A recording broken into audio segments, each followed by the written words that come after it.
Aujourd'hui, on va écouter le témoignage de deux mecs qui ont neutralisé un gars qui faisait des signes. Voilà, il voulait tuer des gens, pour rester poli. Il était équipé d'un couteau et il expliquait qu'il en voulait au blanc. Donc on va écouter ça, je mets un petit filtre anti-droit d'auteur, on est sur la dépêche.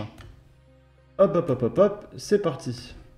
Et Donc, c'est la première fois qu'on voit ça à Toulouse, c'est un peu... c'est choquant. C'est choquant. Hein. C'est le contraste, le contraste entre la vie et une personne qui veut donner la mort. Donc du coup, on est intervenu. Pour ma part, j'ai décidé d'intervenir déjà parce que j'ai vu mon collègue partir, et ensuite parce qu'il fallait arrêter ça. C'était des enfants, des femmes avec des poussettes. Des insultes, des menaces, il faisait des gestes d'égorgement, des menaces. Alors il y avait certaines choses qui étaient plus ou moins audibles. Il n'était pas dans son état normal, quoi. C'était pas un individu qui était sain d'esprit. Par contre, ce qu'il a dit une fois qu'on le maintenait, que Galem le maintenait au sol, ce qu'il a dit, c'était « je n'en ai pas après vous », en parlant de Galem, c'est « j'en ai après les Blancs ». 10h30 mercredi, rue Alsace-Lorraine, on partait au travail et on a aperçu une foule de gens qui criaient, et au milieu un individu avec un couteau qui menaçait, qui faisait des signes d'égorgement. Donc on voit cet individu et puis on entend il a un couteau, il faut appeler la police. Donc on s'est arrêté, j'ai fait le 17, j'ai eu la police, je leur ai rapidement expliqué ce qui se passait et dès que j'ai raccroché avec eux, j'ai vu Galem qui commence à s'avancer vers cet individu qui venait de remettre le couteau dans son sac. La personne, il était trop agressif, on avait peur qu'il fait un attentat ou une famille. Et je dis, on ne veut pas le laisser comme ça. Au moins, le maîtrise le couteau, je l'arrête, c'est mieux. Pour la police, au moins, il vient et il l'interpelle. Du coup, qu'est-ce que tu as fait? Tu peux nous raconter précisément? Mais je l'ai rattrapé, je l'ai essayé de donner un coup de balayette. Je ne suis pas arrivé, je ne peux pas forcer parce que je suis un agent de sécurité. J'ai dit pas de violence, j'ai essayé de le maîtriser normal.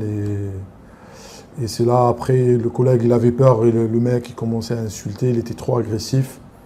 Et bon, voilà, il s'est intervenu le collègue et on l'a maîtrisé tous les deux. C'était pas un petit couteau, c'était un couteau, on l'a vu après, c'était un couteau d'une quarantaine de centimètres quand même. Et une fois qu'il avait remis dans son sac, donc Galem est intervenu, et c'est là où pour le faire tomber, je suis arrivé en courant, en lui mettant un grand coup de pied dans le ventre, mais malheureusement, quand je suis retombé de ce coup de pied, c'est là où je me suis blessé tout seul comme un grand au genou. Une fois qu'il était au sol, maîtrisé, une troisième personne est venue arracher le sac. Et ensuite, la police est arrivée, mais vraiment, j'ai l'impression qu'elle est arrivée très rapidement. Rapide, ouais. Très rapidement. Puis fin d'histoire, il a été interpellé, il a été placé dans un camion de police. Ils étaient à peu près, je sais pas, une vingtaine de policiers autour de nous. Puis voilà, après direction des urgences pour moi. Galem est allé au commissariat pour faire sa déposition. J'y suis allé après. On a été remercié par tout un tas de policiers. C'était assez sympa. Ouais, Non, on n'est pas des héros, on est juste des citoyens qui ont voulu faire arrêter ça en fait. Si vous voulez, sur le coup, je l'ai pas regretté après, mais ça aurait pu être très grave pour nous. Donc non, on n'est pas du tout des héros, on est juste des gens qui ont fait ce geste parce qu'ils l'ont pas réfléchi, parce que c'est l'instinct qui parle, c'est les émotions encore aujourd'hui, et puis voilà. Après son interpellation par la police, le mis en cause a reconnu les faits avant d'être placé en psychiatrie puis en détention provisoire. Il n'a proféré aucune menace à caractère terroriste. Une expertise psychiatrique a été diligentée par le parquet pour cet individu qui aurait des antécédents judiciaires. Ok, donc c'est un multirécidiviste. Il est malade. Dans 6 mois, il est dehors. Et on refera un article de F de Souche et une vidéo. Ok.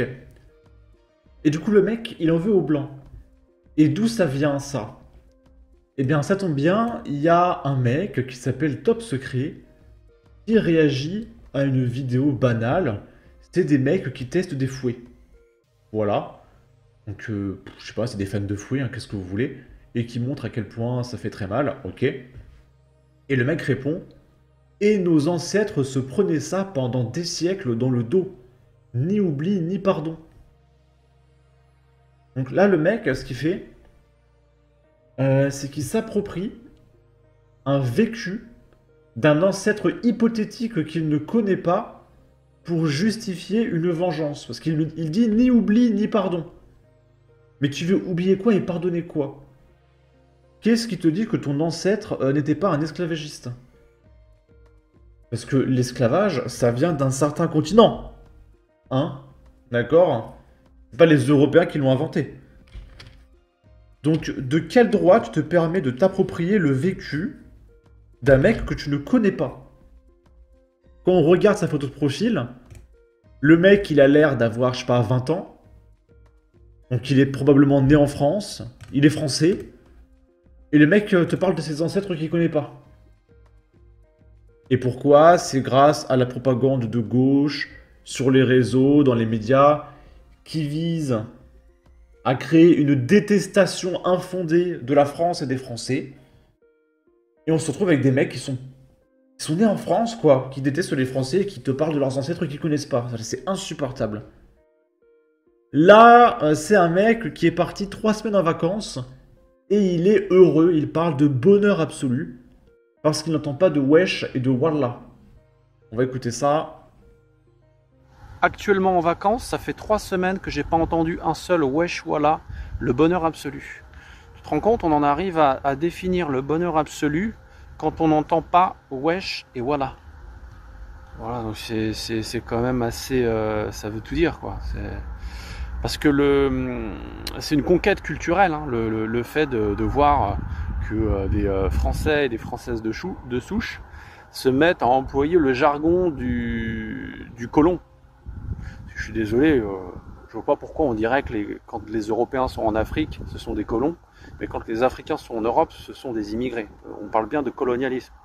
Et donc c'est un aveu de soumission. Désolé, une pub. Normalement, si les choses se faisaient dans l'ordre, ça devrait être le blédard qui arrive et au bout d'1 an, qui commence à t'employer des mots soutenus et à parler comme dans un documentaire en noir et blanc de l'INA lorsque tu avais des interviews d'Alain Delon, quoi. Il devrait faire des liaisons, des choses comme ça. Or, c'est tout le contraire. C'est le processus inversé. C'est qu'on se retrouve avec même des bobos qui fantasment sur le mood gangsta des banlieusards et qui se mettent à parler en ces termes, quoi. Wesh, voilà, miskin, des trucs comme ça.